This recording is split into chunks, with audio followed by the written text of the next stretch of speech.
Bueno, buenos días, muchas gracias por venir y por vuestro interés. Ya hemos visto en la conferencia previa que toda la evolución del I Ching, la historia del I Ching y cómo surgieron los trigramas, los hexagramas y la forma en que explico el I Ching a través de los cuadros.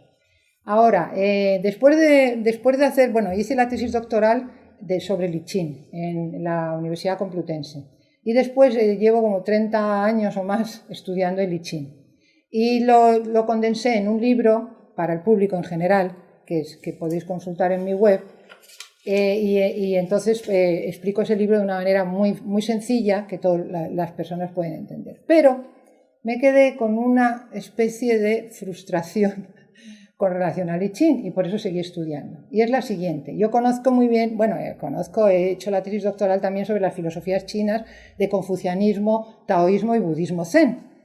Y el taoísmo es una filosofía que me gusta mucho, he estudiado mucho, etcétera, etcétera. Siempre he intentado hacer la transformación interior, la alquimia interna que llaman, a través del taoísmo. No he podido. Lo confieso totalmente, no he podido. Es tan sumamente compleja el embrión, el esto. Yo comprendo que para algunos sabios chinos que estén en los monasterios, etcétera, etcétera, lo puedan hacer.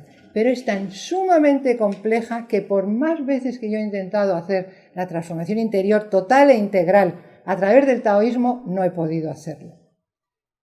Entonces yo pensé, vamos a ver, si el I Ching es un libro tan sencillo, como yo lo creo y como yo lo explico y como se ha demostrado, y lo habéis visto, ¿no? Creo que os ha resultado sencillo.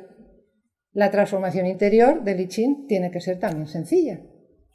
Eso es una consecuencia lógica. Vamos a ver si la puedo lograr. Este libro, si os digo de verdad, me ha costado casi más que la tesis doctoral. ¿Por qué? Porque he tenido que poner muchas teorías que yo tengo, que he tenido a través de muchos años, teorías sobre los agujeros negros del tiempo, teorías sobre la trialéctica, teorías sobre la matemática binaria, la matemática... Estaban todas desperdigadas y no encajaban. Y entonces he tenido que empezar a poner uno, y he tenido que empezar a poner otra, he tenido que empezar a poner otra, hasta que ya encajó. Y entonces ahí ya logré la transformación interior y ya me quedé tranquila. Entonces vamos a ver si ahora os lo puedo explicar de una manera que se entienda bien. Bueno, la siguiente. Este es el primer cuadro, que es un árbol sobre una montaña. ¿Okay? Vamos a empezar ahí. Entonces, ¿por qué el libro empieza así? Un árbol sobre una montaña. Una cosa un poco extraña, ¿no? ¿Y por qué empiezo el libro con un árbol sobre una montaña? Pues vamos a ver por qué. Hemos visto que el I Ching comienza cada capítulo con un hexagrama. Un hexagrama es una figura, son dos trigramas, y los dos trigramas son elementos de la naturaleza, que están siempre unidos. Un árbol sobre una montaña, o fuego sobre tierra, tierra sobre fuego, cielo sobre tierra, etcétera, etcétera. Entonces, por eso, si queremos hacer la transformación interior, vamos viendo todo el desarrollo lógico que hemos visto en el I Ching, a través de las primeras líneas, segundas líneas, trigrama, hexagrama, lo vamos a seguir haciendo para la transformación interior. Y por eso he empezado con el árbol sobre la montaña, porque es una figura, son dos trigramas. Siguiente. Bueno, entonces es que... Sí. Entonces, en ese cuadro del árbol sobre la montaña tenemos varios factores. En los elementos físicos, que son el árbol y la montaña. La montaña, ahora tenemos los elementos simbólicos. Acordaos que cuando también estábamos haciendo los cuadros, el símbolo es algo importante porque es universal y así lo conocen más personas. Entonces, tenemos el árbol, que es la madera, lo penetrante. Hemos estudiado también que la madera era una de las hijas y que significaba el viento y lo penetrante, ¿no? Y la montaña era la fuerza, porque está hecha de roca y era la fuerza. Entonces ahí tenemos los elementos de lo penetrante, el viento, la madera y la montaña. Y luego el crecimiento, y ahora ya vamos al significado. ¿Os acordáis que en el I Ching era imagen, concepto, significado y acción? Ahora vamos al significado. ¿Qué significa un árbol que crece lentamente? Pues significa que está bien arraigado, que no crece rápido y se destruye, porque el árbol le ha requerido muchos años para crecer. Y la montaña tiene un crecimiento muy lento también, las montañas que son grandes y que son poderosas también tienen crecimiento lento durante millones de años. Entonces, esos son los elementos claves de este cuadro. Siguiente. Ahora, entonces, para que ese paisaje exista y ahora lo estemos viendo nosotros, ¿qué es lo que habíamos dicho que era el tercer elemento del trigrama? Los seres humanos. Nosotros estamos analizando ahora un paisaje, estamos viendo un paisaje, entonces nosotros estamos contemplando la montaña. La montaña, el poema, yo también hice un poema por cada uno de los cuadros de Li Qin que también está relacionado con el significado. Y pone, el árbol solitario en la montaña forma parte del alma de los pueblos. Entonces, ¿qué ocurre? ¿Veis un árbol en una montaña y hay un valle? ¿No? A continuación. Entonces, suponeos que hay un pueblo en un sitio y otro pueblo. Las personas que van pasando día y día y día y día por el valle van viendo el árbol en la montaña. Y simplemente es un árbol, y simplemente es una montaña. Pero para la persona que va pasando va formando parte de su espíritu, casi como de su alma, como de su paisaje mental. Y un día puede que el árbol se destruya, pero para esa persona ya ha pasado a otra entidad, ya ha pasado a su alma o a su espíritu, porque como que lo sigue viendo, ¿no? Porque ya forma parte. Por eso el árbol solitario en la montaña forma parte del alma de los pueblos. Ya no es solo un árbol, ya no es una montaña, es un paisaje, está todo ligado y eso ya viene con el ser humano y forma parte de su alma. Bien. Entonces ahí vemos la evolución de todos los elementos. Esto es lo que significa el conocimiento y la sabiduría. Ser capaz de ver todos los elementos, todos los pasos en la dirección correcta. Entonces, los elementos físicos ya hemos visto el árbol y la montaña. El significado, el progreso gradual, porque ha crecido poco a poco. El símbolo es el progreso gradual. Luego, ese símbolo nosotros lo asimilamos a nuestras situaciones de vida y decimos, bueno, tenemos que actuar de esta manera, tenemos que actuar de otra, de una manera gradual. Eso ya entra dentro de nuestro pensamiento. Y al final, el alma, bueno, el alma como lo queramos llamar, es como ya algo más espiritual, algo más sensitivo, ¿no? Es que un día pasamos por ahí, ya no vemos el árbol y decimos, ay, Dios mío, qué pena, ¿no? Algo así y aparte, forma parte más del sentimiento, es más anímico. Entonces, esos son los pasos que van de los elementos físicos al significado, al símbolo y al pensamiento y al alma. Ahora, podemos ir de arriba a abajo deduciendo o podemos ir de abajo a arriba induciendo. Para eso se emplea la ciencia, la deducción y la inducción. Hay otro sistema, sin embargo, que es la intuición. La intuición es un conocimiento instantáneo. O sea, estamos en el árbol y ya conocemos. ¿Cómo se da eso? Ahora lo vamos a ver. Eso es un misterio que lo dejo para luego. No hay que adelantar acontecimientos. A ver, siguiente. Bueno, antes hemos visto también, ahora es que claro lo explico en otra conferencia, hemos visto también la teoría del rompecabezas. El rompecabezas, cuando empezamos, y aquí este rompecabezas está en relación al mío, porque yo para hacer este libro tuve que hacer el rompecabezas, porque como os decía al principio, nada encajaba. Bueno, nada encajaba, tenía miles de elementos sueltos, pero no era capaz de coordinarlos en un desenlace lógico. Y para eso yo tuve que hacer mi propio rompecabezas. Y ahí lo mismo, vemos que ahí tenemos dos figuras del rompecabezas y ¿qué vemos? Nada. Ahora ya tenemos 5 y ya vemos un cielo, vemos que hay un paisaje, vemos que hay unas tierras rojas. Bueno, pues esto debe ser un paisaje. Siguiente. Ahora ya vemos el acantilado y muy bien. Y entonces, como a mí también me pasó, digo, bueno, pues yo quiero ir del acantilado de la parte A la parte B, y tengo que cruzar. Sí, pero ¿cómo cruzo? Y según iba cruzando me iba encontrando obstáculos y obstáculos y obstáculos. Y al final me encontré con el último obstáculo, que es el cuadradito blanco, y que si no sabes ese obstáculo no puedes pasar al otro lado, porque no puedes pasar al otro lado. Siguiente. Bueno, este es el rompecabezas que tuve que recomponer para hacer la transformación interior. Porque yo pensé, si el I Ching es un libro de sabiduría que contempla el cosmos, tiene que ser capaz de ayudarnos a hacer la transformación interior. Es que es como una lógica, ¿no? Consecuente, siguiente. Bueno, esto también ya os lo he explicado antes, que el gran problema del I Ching cuando yo llegué a China, esto es que es como una segunda recordatorio, es que los chinos en general no saben. Nadie, o sea, ningún chino, casi ningún chino conoce el I Ching. La gente joven no la conoce. La gente adulta y tal tampoco lo conoce.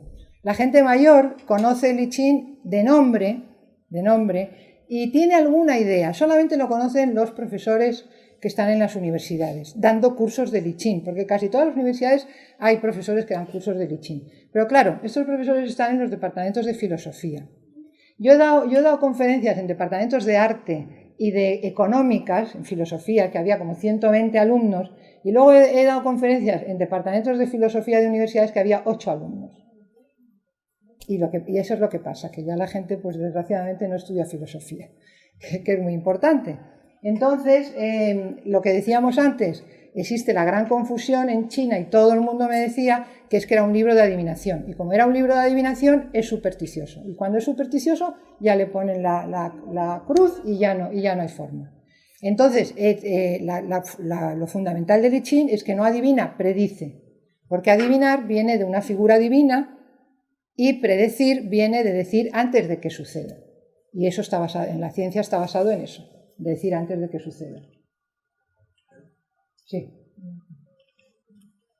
Bueno, esto también son las líneas que hemos visto con anterioridad, que cuando el I Ching, iban a hacer una consulta, les respondían sí o no, y luego lo fueron ampliando porque era un sí, o sea, se dieron cuenta de que el sí no era absoluto, que podía ser un sí relativo, según las circunstancias de la vida. Entonces crearon las 4 figuras, un sí absoluto, un sí relativo, un no absoluto y un no relativo.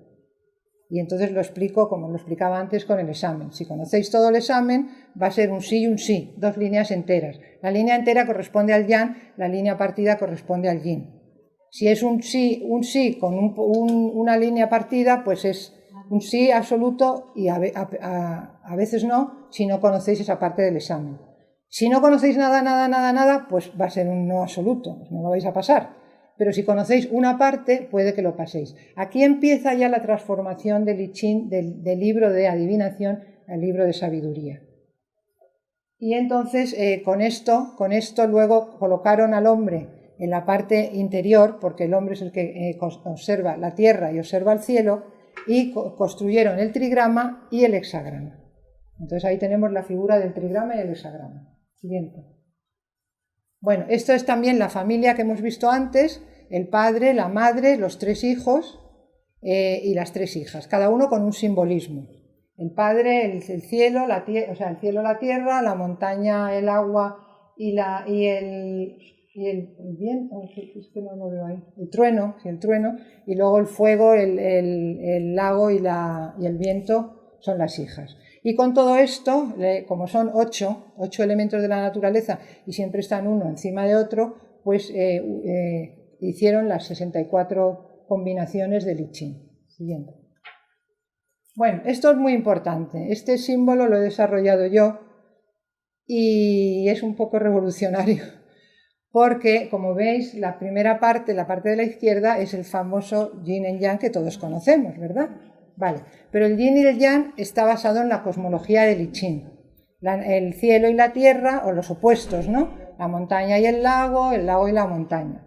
Entonces, ¿qué es lo que hay en medio? ¿No habíamos dicho quién estaban en medio? Los seres humanos. Pues yo los he puesto en medio, porque eso le faltaba al yin y al yang. Y ahí ese rojo son los seres humanos. Pero acordaros también que hemos visto que cuando hacemos la predicción estamos basados en el futuro, en el pasado, porque ponemos la semilla, hacemos el germen. Hemos visto que luego llegamos al presente, que es cuando la semilla está germinando, y luego llegamos al futuro, cuando están ya los árboles en desarrollo.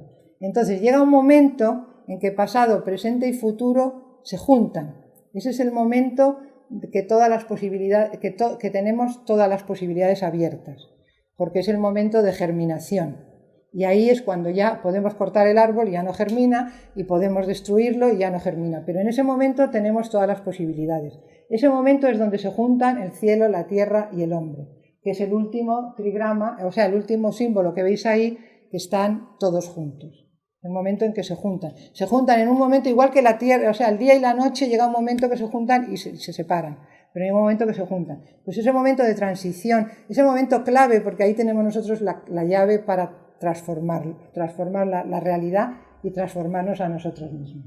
Y este es el ¿sí? Perdona, Cristina, ¿en qué momento clave se juntan? ¿En el pasado, en el presente o en el futuro? ¿Cuando está saliendo o cuando ya está saliendo? Cuando juntas los tres.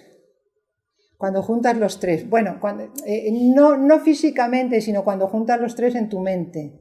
Eres capaz de ver, o sea, cuando, por ejemplo, un sabio está desarrollando una teoría, el sabio es capaz de ver la semilla que tiene que poner, dónde va a llegar al presente y cómo va a fructificar en el pasado. Entonces, eso por el pensamiento, linealmente no sucede, va pasando por etapas, pero el pensamiento es el capaz de unificar esas tres corrientes y saber lo que va a pasar, lo sabe en un instante, pero está uniendo el pasado, el presente y el futuro. Pues los sabios que descubren, como por ejemplo Tesla, todos estos que hacen esas máquinas y tal, están uniendo en un descubrimiento el presente, pasado y futuro. Bueno, en la siguiente. Bueno, ahora es que tengo que verlo. Es que lo que no me quiero es... Bueno, entonces, los cuadros y la transformación interior. Bueno, vamos a ver. ¿Qué relación tienen los cuadros con la transformación interior? Ahora vamos a ver. Hemos visto que el I Ching tiene 64 combinaciones, ¿verdad? O sea, 64 porque son 8 por 8, 64, ¿no? 64 combinaciones. Pero curiosamente, tiene 63 elementos. Lo cual me sorprendió muchísimo porque yo no había sido capaz de hacer 64, ¿os acordáis?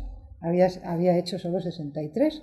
Cuando descubrí que el I Ching tenía 63 elementos, no lo podía creer. Entonces, eso sucede por intuición, porque es un conocimiento que lo tienes, pero, por ejemplo, Ramón y Cajal, no me quiero asimilar, que por cierto era muy amigo de mi abuelo, mi abuelo era médico también. Ramón y Cajal descubrió la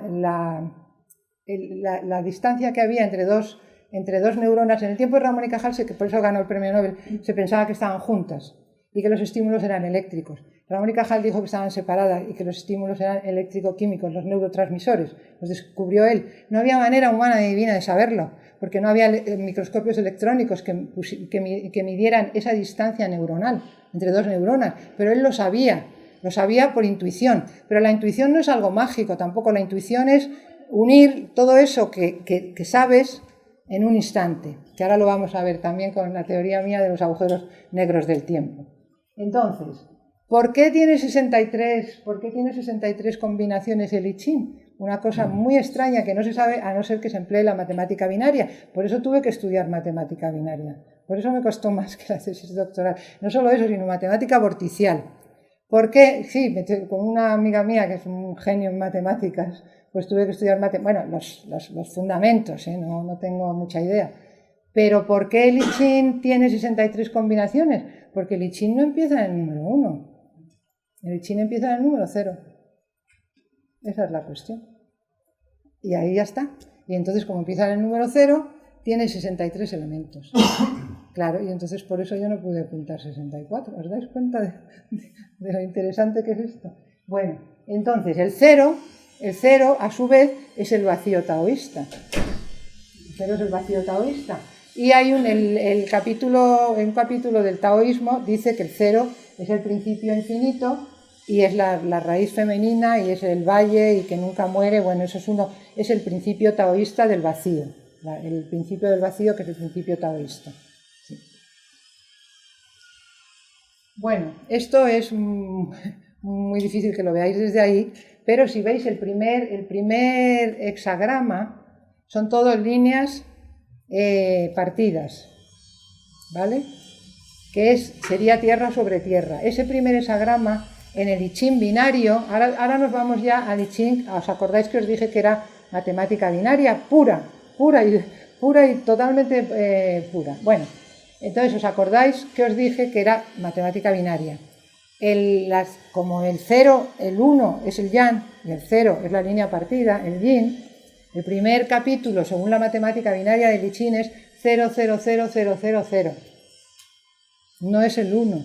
En los libros, yo no sé si tenéis algún libro, el de Wilhelm, o inclusive el mío, que lo hice basado en el de Wilhelm, empieza con una numeración. Hay dos tipos de numeraciones, una la de Fuxi y otra la del Rei Wen. Hay dos tipos de numeraciones que se emplean para el I-Ching. La más clásica, la que más se conoce en todos los libros, que yo creo que lo podéis ver en cualquier libro, empieza el 1 es el cielo, el 2 es la tierra y luego ya todos los elementos. Yo cuando leía el I-Ching tampoco tenía mucho sentido que empezaran por la tierra, el cielo, y luego de repente se saltaban al lago, y luego a una montaña, y luego... Y digo, ¿esto qué tiene? Yo soy muy lógica, me gusta razonar. Entonces yo decía, ¿por qué viene ahora la montaña, y luego el lago, y luego de repente el río, y luego... Es que no encontraba. Entonces, claro, me puse a hacer el I-Ching desde el punto de vista binario, y ahí todo ya tenía una explicación, porque ya las líneas iban avanzando según el código binario. Y entonces tenían un orden lógico, cada uno se relacionaba con otra cosa. Nosotros podemos usar los ordenadores porque tienen un código binario y funcionan, porque si no, no funcionaría, sería un caos, ¿no? Entonces, tuve que hacer ese cuadro, bueno, no lo tuve que hacer, ya está hecho, pero lo tuve que empezar a pensar en él para saber que tenía que empezar en el 0 y luego seguir seguir avanzando con las líneas. Esto es muy importante porque aquí ya entramos ya en la matemática binaria de Li-Ching. Esto es ya la matemática binaria de Li-Ching. Bueno, seguimos. Bueno, entonces aquí veis, aquí esto es una comparación, no hace falta que lo veáis, si veis el primero pone 0,2, que es el libro que se conoce, el de Wilhelm, y luego a continuación en la columna siguiente está la notación binaria.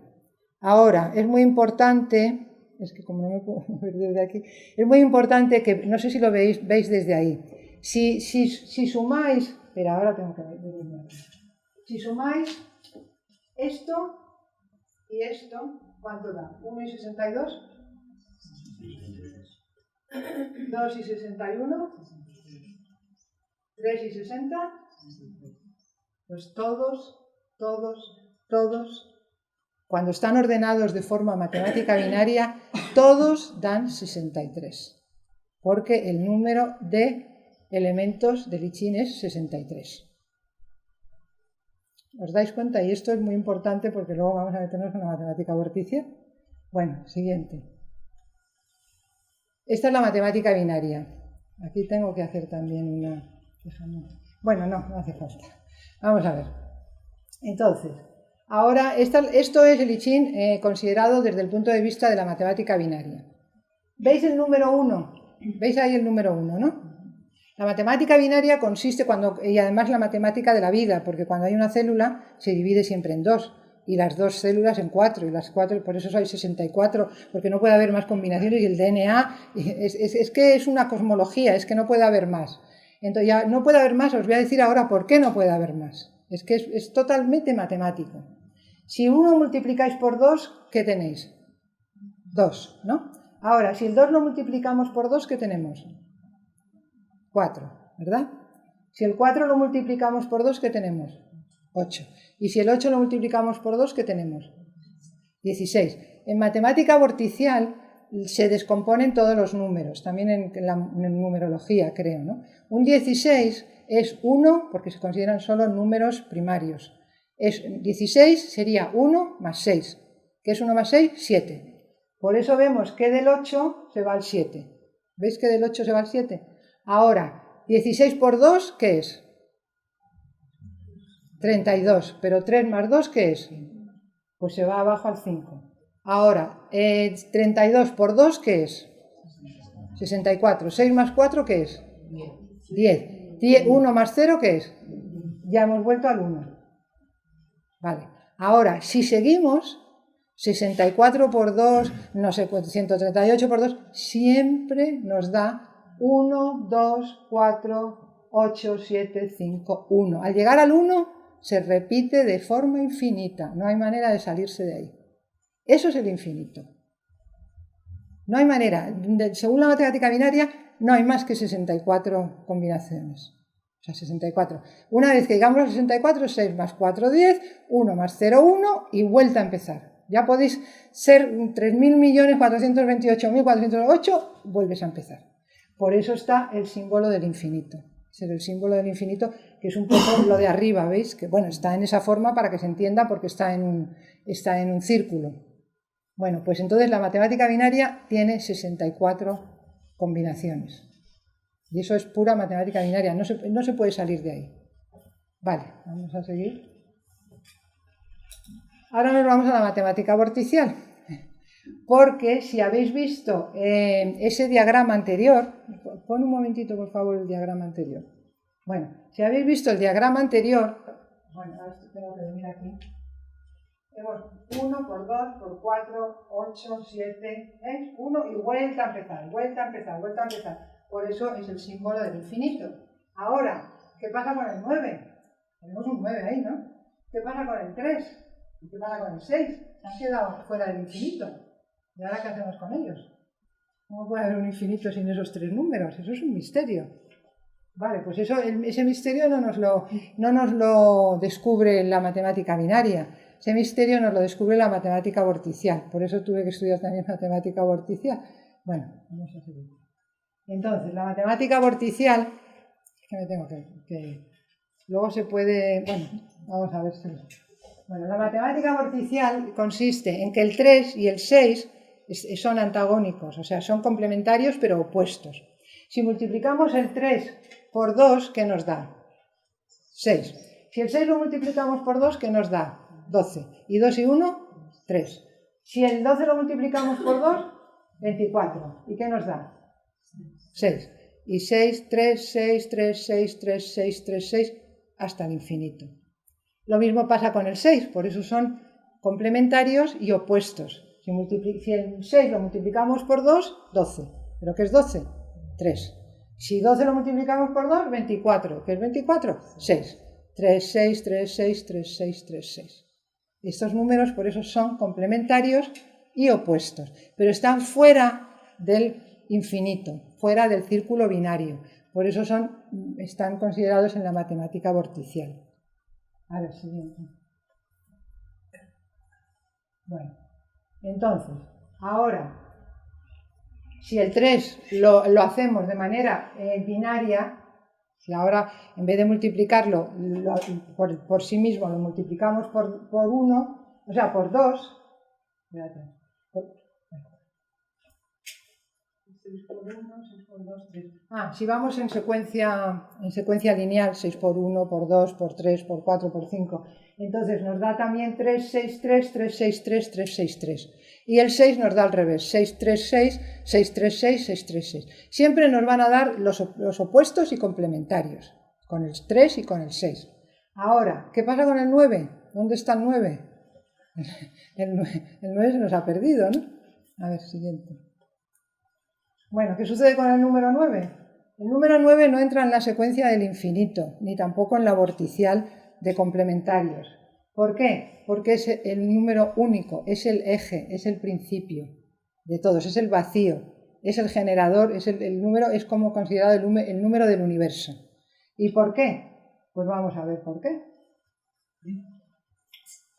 Siguiente.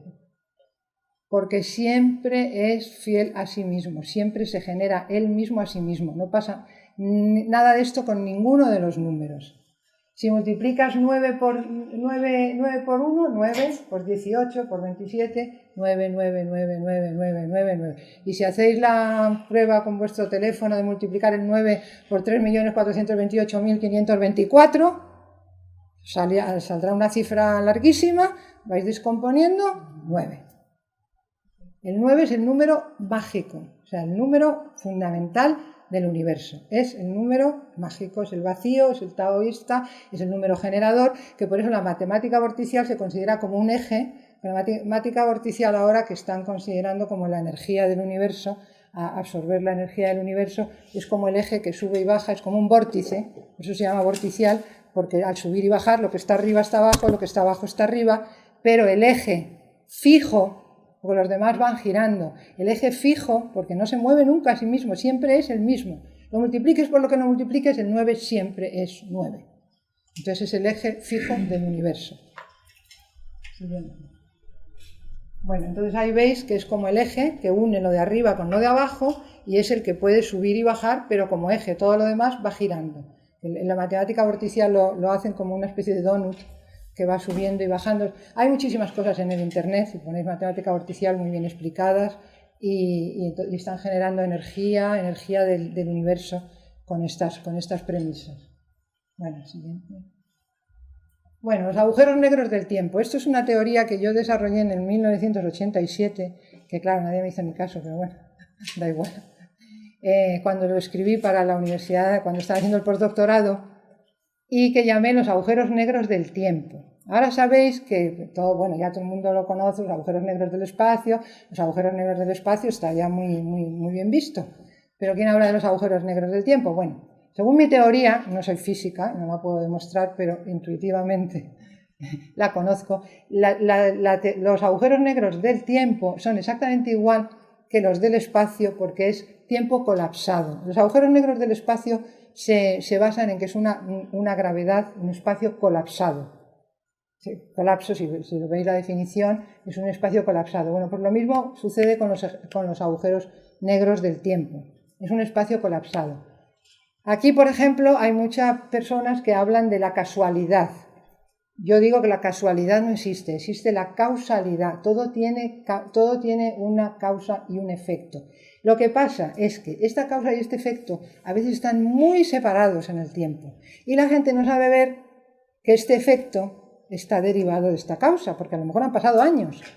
A veces la causa y el efecto es tan rápido, le das un bofetón a alguien y él te da otro y bueno, ya sabes, ¿no? O pasa cualquier cosa, ¿no? Y a veces es muy rápido, pero a veces no. A veces haces una cosa mal y no pasa nada. Y entonces al cabo de miles de años, al cabo de muchísimo tiempo, se demuestra, ¿no? Entonces a veces están tan lejos que la gente no lo sabe ver, pero siempre hay unas leyes de causa y efecto. Y a veces están colapsadas de tal manera en los agujeros negros del tiempo, de tal manera que tú puedes conocer una cosa instantáneamente, que es como sería la intuición. Le dicen, no, la intuición, le dicen una cosa que viene del espacio, ¿qué tal? No, yo no creo en eso. La intuición es un paso muy rápido que tú lo ves, pero lo ves de una manera lógica, como si dijéramos, es como Ramón y Cajal vio que según los descubrimientos que estaba haciendo no era lógico que estuvieran pegadas y que tuvieran solo una cosa por lo que sea, por todos sus estudios, ¿no? Entonces él lo vio de momento, lo intuyó y no tenía forma de probarlo. Pero eso no quiere decir que la intuición le viniera de un ente divino o supernatural, sino que eran las leyes de causa y efecto colapsadas, rápidas en su mente, como muchos descubrimientos de científicos, ¿no? Entonces, los agujeros negros del tiempo son tiempo colapsado que permite conocer. Hay un experimento que hacen con electrones que separan los electrones. Los electrones giran en una posición y el otro en otra, ¿no? Separan los electrones por distancias inmensas. Y entonces uno gira a la derecha y otro gira a la izquierda y de repente paran lo giran a la izquierda, inmediatamente empieza a girar a la derecha. Pero están separados por miles y miles de kilómetros. Ni siquiera da tiempo a la velocidad de la luz a llegar de uno a otro. ¿Por qué? Porque el espacio hay un tiempo colapsado que viaja tan rápidamente que ni siquiera lo podemos medir ni con la física moderna, lo cual no quiere decir que no exista a nivel intuitivo. Entonces es lo que llamo los agujeros negros del tiempo. Eso se llama espeluznante acción a distancia, que lo definía así Einstein. Lo de girar en espines a miles de kilómetros. ¿Espeluznante? Espeluznante acción a distancia. Hay una palabra alemana que lo define. Pero yo no lo veo espeluznante, yo lo veo totalmente lógico. Pero es que Einstein, ya sabes que él y la cuántica no se llevaban nada bien. No, ya lo sé. Pero yo no lo veo espeluznante, lo veo súper interesante y además que nos da claves para entender muchas cosas, ¿no? Por ejemplo, lo de los hermanos gemelos. Cuando pasa algo, el otro... Claro, entonces los agujeros negros del tiempo son una causalidad colapsada. Yo ahora en el Congreso, que no sé lo que va a pasar, porque voy a defender esta teoría, en contra de muchas personas que van a defender la teoría de la sincronicidad de Jung. Si vosotros algún día os compráis el I Ching de Jung, que es muy bueno, yo reconozco, bueno, el I Ching, el prólogo de Jung no es bueno, estoy en contra totalmente, pero el I Ching es el que yo hice la tesis doctoral.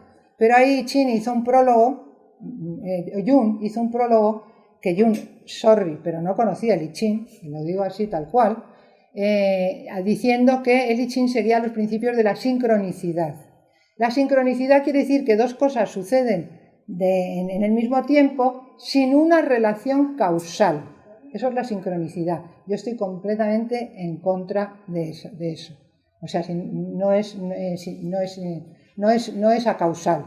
Entonces mi teoría es que está unido por los agujeros negros del tiempo. Y además, no sé cómo Jung pudo decir eso cuando en el I Ching siempre, constantemente, porque yo me estoy basando en el I Ching, dice, el sabio conoce el germen y puede conocer el futuro. Entonces, ¿cómo puede haber una relación acausal entre pasado, presente y futuro? No tiene ningún sentido. Y el I Ching lo dice miles de veces, cada capítulo, casi en cada capítulo.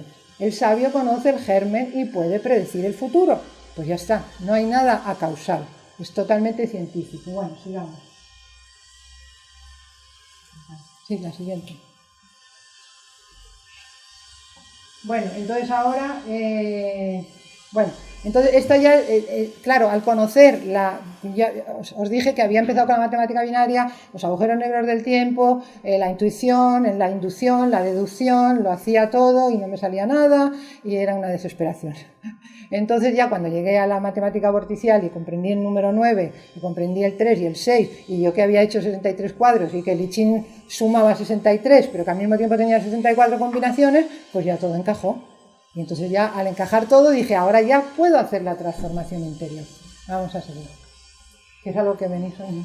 Bueno, entonces ahora ya vemos otra vez que el cuadro ya está entero. Ya tenía yo el agua, yo ya sabía por dónde tenía que ir, atravesar el agua y para subir al otro lado. Y ahora ya empieza la transformación interior, que vamos a hacer ahora un descanso y luego ya hacemos la última parte. Bueno, entonces ahora ahí fue donde ya empezó el nonagrama. El nonagrama no ha existido hasta ahora. O sea, no ha existido y no existe en el I Ching tradicional, o sea, en el I Ching antiguo, este nonagrama lo he desarrollado yo, no existe para nada en el I Ching antiguo. Entonces, ¿por qué lo he desarrollado? Porque acordaros que el trigrama era una figura de la naturaleza, un elemento de la naturaleza, el trigrama. Después los pusieron juntos, porque están juntos, ¿verdad? Y hicieron el hexagrama. El hexagrama es muy bueno como seres humanos porque si conocemos la sabiduría de la naturaleza, sabemos cómo actuar en esa naturaleza. Pero ahora, ¿cómo sabemos cómo actuar dentro de nosotros mismos para hacer la transformación interior? No lo sabemos. A menos que nos metamos dentro del hexagrama. Esa es la cuestión. A menos que nos metamos dentro y ahora ya, desde dentro, ya sí podemos hacerlo. Entonces fue lo que hice el nonagrama, que es el trigrama central, es el que corresponde a los seres humanos. Una vez que estás dentro, ya puedes empezar a transformarte a ti mismo. Y la cosa es que cuando tú te transformas a ti mismo, de manera inmediata, todo lo que está a tu alrededor se transforma. Porque esa es la clave de esto. ¿Sí? Me parece que... No sé si esto... Bueno, entonces ahora yo creo que vamos a hacer un descanso y ya queda muy poquito. No, espera, vamos a empezar esto. Bueno, sí, luego hacemos el descanso antes de la práctica, porque vais a hacer una práctica. Bueno, entonces, acordaros que hay que funcionar con la matemática binaria, 0, 0, 0, 0, 1, 1, 1, 1. Entonces, para hacer la transformación interior, yo tenía que coger el nonagrama, ya estamos hablando de nonagramas, el nonagrama que empezara con 0, tenía que empezar con el que empezara con 0 y empezar a ponerle la sabiduría. Por ejemplo, esto lo digo de una manera práctica. Cuando nace un niño, suponte que nace un niño, pues no es como tabla rasa, no tiene ningún conocimiento. Suponemos que ese niño empieza a andar, bueno, ya aprende más cosas, pero empieza a andar, ¿no? Y entonces, cuando empieza a andar, pasan dos cosas. con la sabiduría o con el conocimiento del niño. Cuando anda y se cae y anda de repente los primeros pasos, pues se pone muy contento porque lo ha logrado, ¿no? Eso sería una línea de positivo. Bueno, no lo quiero llamar positivo y negativo, porque no hay nada negativo en el conocimiento. Lo voy a llamar, aquí lo llamo líneas luminosas y líneas oscuras. Porque la luz es tan importante como la oscuridad. Si no es de noche y no dormimos, pues no podemos disfrutar de la luz, ¿no? Entonces yo en la parte del nonagrama del libro lo llamo líneas luminosas y líneas oscuras. Entonces, el niño empieza a andar y se pone muy contento porque es una experiencia para él buena. Entonces eso sería la ascensión de la primera en nonagrama 1. Veis que es 1, 1, 0, 0, 0, 0, 0, 0. Porque ya ese 1 es ese conocimiento que tiene de que si se pone de pie, anda. Vale. Como todo en la vida, todo lo positivo tiene su alternancia negativa. Y ahí tenemos el nonagrama 1 complementario. No lo llamo opuesto tampoco porque opuesto parece que es que va en contra, pero no, se complementan porque todos son positivos. El nonagrama 1 complementario es 0, 1, 1, 1, 1, 1, 1. Es justo lo opuesto de la matemática binaria. Entonces, ¿eso qué ocurre cuando el niño se levanta y se cae? Y claro, no le gusta nada, ¿no? Porque se puede hasta dar un golpe y lo que sea. Entonces se cae. Pero ¿qué pasa? Cuando se cae, aprende. Que a lo mejor ha ido más rápido de lo normal, aprende. Cuando nosotros tenemos una experiencia positiva, aprendemos. Cuando tenemos una negativa, aprendemos. Quiere decirse que las dos son positivas desde el punto de vista de aprendizaje y de sabiduría. Entonces, ahora para hacer el nonagrama, para crear el nonagrama, hay que empezar a subir las líneas de aprendizaje escalón tras escalón, hasta llegar al último, que es el nonagrama 9, que serían todo líneas luminosas, 1, 1, 1, 1, 1, 1, 1. Y a su vez, el complementario serían las líneas oscuras, 0, 0, 0, 0, 0, 0, 0. ¿Vale? A ver el siguiente. Bueno, entonces, la transformación interior, o sea, el nonagrama, ahora estamos construyendo el nonagrama, ¿verdad? Entonces, al construir el nonagrama, es que esto ha sido complejísimo, os digo que me ha costado más realmente que la tesis doctoral. Al empezar a realizar el nonagrama y empezar a subir las líneas, porque claro, uno va adquiriendo el conocimiento paso por paso, de una manera gradual. Cuando yo empecé a subir las líneas, todas las líneas luminosas y todas las líneas oscuras, me di cuenta de que aparecían en medio, en un momento dado del nonagrama, aparecía el cielo, la tierra, el trueno, la montaña, el viento y el lago. Pero, curiosamente, no aparecía ni el agua ni el fuego, cosa que me extrañó muchísimo también. Por eso te digo, es un pensamiento tras otro. No un crucigrama, un rompecabezas, gracias, tras otro. Entonces yo digo, ¿y ahora por qué no aparece el agua y el fuego? No lo entendía. El agua y el fuego en la alquimia interna y en la transformación interior está considerada como el caldero. Hay también un capítulo en el I Ching que se llama el caldero, y en el caldero se cuecen los alimentos que necesitan del agua, simbólicamente, y del fuego, porque si no, no se puede cocinar. La transformación interior consiste en cocinar tu interior, ¿no? En transformar tu interior. Quiere decirse que necesitas el agua y el fuego. Entonces, ¿por qué no están ahí en el nonagrama? Porque no están en el nonagrama, no hay nada en el nonagrama que haya. El agua y el fuego son las herramientas que tenemos que usar para hacer el nonagrama. Entonces eso es lo que descubrí. El agua y el fuego, ¿veis? Entonces no aparecen en el nonagrama, cuando hice todos los nonagramas no aparecen. Sin embargo, el agua y el fuego son las herramientas con las que tenemos que manejar, que luego lo vamos a hacer de manera práctica, el nonagrama para que funcione, porque si no tenemos un nonagrama, un caldero ahí muy bonito, pero si no le ponemos el alimento, no le ponemos el fuego, no cocinamos nada. Entonces el agua y el fuego son las herramientas. Vamos a seguir. Bueno, entonces lo que tenemos que hacer para crear el nonagrama es primero crearlo desde el punto de vista de la matemática binaria del 0, empezando por el 0, e ir subiendo 0, 1, 1, 1, 1, y lo contrario con el nonagrama complementario. Y luego tenemos que emplear las herramientas del agua y el fuego. Bueno, aquí esto es muy importante también. ¿Por qué? Vamos a suponer que tenemos tres, es la adquisición de la sabiduría. tenemos tres elementos. Estábamos hablando del niño que tenía experiencias, ¿no? Por ejemplo, el verde, pues puede que sean las experiencias positivas o luminosas, el marrón, las experiencias neutras. A veces hacemos una cosa y nos pasa algo, pero como que no tiene mucha incidencia, no tiene mucha importancia en nuestras vidas. O a veces nos sale algo muy mal, ¿no? Vale, entonces, de todos se obtiene sabiduría. La negativa, la mala, la regular, de todos se obtiene sabiduría. Y la sabiduría nos lleva ¿a qué? A una acción sabia, lógico. Porque si sabemos muy bien una cosa, podemos tomar una decisión mucho más sabia. O sea que la sabiduría siempre nos lleva a una acción sabia. ¿Cuál es el punto crítico de aquí, de la transformación interior? Que la sabiduría no solamente nos tiene que llevar a una acción sabia, sino que revierte y nos facilita el cortar con el pasado, con esa acción negativa. Lo que hace la transformación, por eso se dice transformación, porque la gente te dice a veces, hay que borrar el pasado. No, el pasado no se puede borrar. Hay que no sé qué eliminarlo. No, tampoco se puede eliminar. El pasado es el pasado, todos lo tenemos y no podemos hacer nada con él.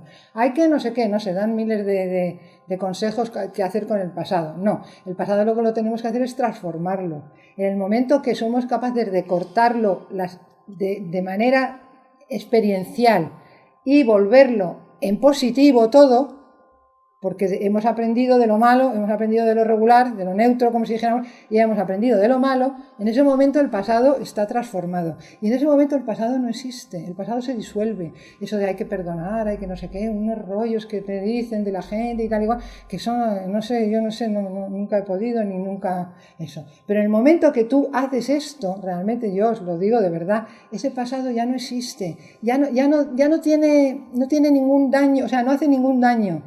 No influye en las personas, es como si hubiera pasado a otra dimensión, y ha pasado a otra dimensión porque se ha transformado.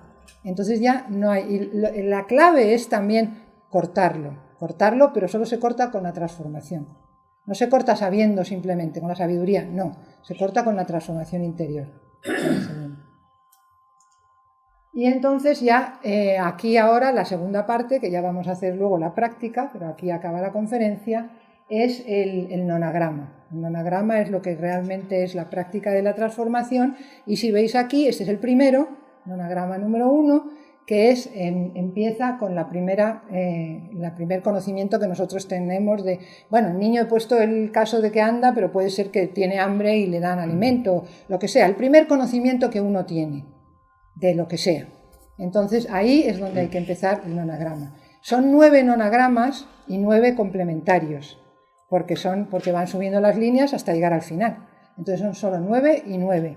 Se puede hacer de la manera que uno quiera, se puede hacer en 9 días, 18, yo normalmente lo hago y se puede hacer todas las veces que quiera, no tiene reglas, no hay que hacerlo tantas horas de meditación, no, es completamente libre. Se pueden hacer, yo recomiendo que se hagan en 18 días. Un día se lee, y ahora lo vamos a ver en la práctica, no os preocupéis, se lee el nonagrama 1 y se piensa, y ahora lo vamos a explicar, y al día siguiente el nonagrama 1 complementario, al día siguiente el 2 y al día siguiente el 2. Entonces se hacen 18 días. Esos 18 días son absolutamente transformadores. Si se hace bien, no. Y se pueden hacer todas las veces que uno quiera. Yo ya lo he hecho 3 veces o 4. Yo recomiendo hacerlo en épocas que no haya mucho cambio. O sea, si estás a punto de hacer un viaje, o sea, en épocas que uno esté más bien tranquilo. Porque requiere un poco pensar, tampoco hay que pensar 3 horas al día, cada uno piensa lo que quiere, es completamente libre. Entonces, yo recomiendo hacerlo, pues eso, en épocas que uno esté más calmado, que no tenga muchas interferencias o muchos proyectos que hacer o muchas cosas que hacer, porque entonces no es tan fácil, ¿no? Pero bueno, se puede hacer de cualquier manera.